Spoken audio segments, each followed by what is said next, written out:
We're very excited about what we've done with the IOC and what it can provide for cities around the world.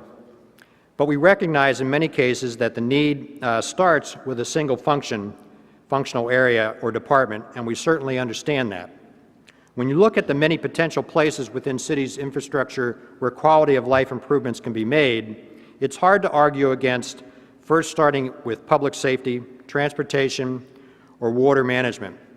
The solutions we have in these areas are designed to take advantage of all of that data and all that analytic capacity I mentioned earlier, to optimize the effective delivery of these services that are really at the core of how a city works.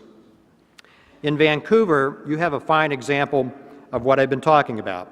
The Vancouver Police Department is a world-class example of city law enforcement teams and using modern analytics for intelligent-led policing and improved public safety.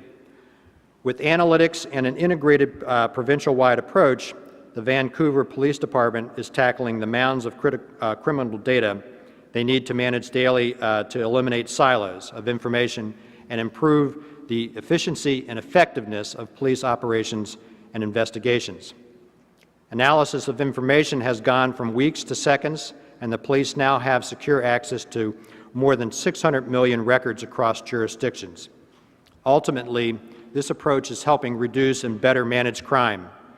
For example, I understand property crime is down 24% and violent crime is down more than 9%. These are concrete metrics of a better quality of life for citizens.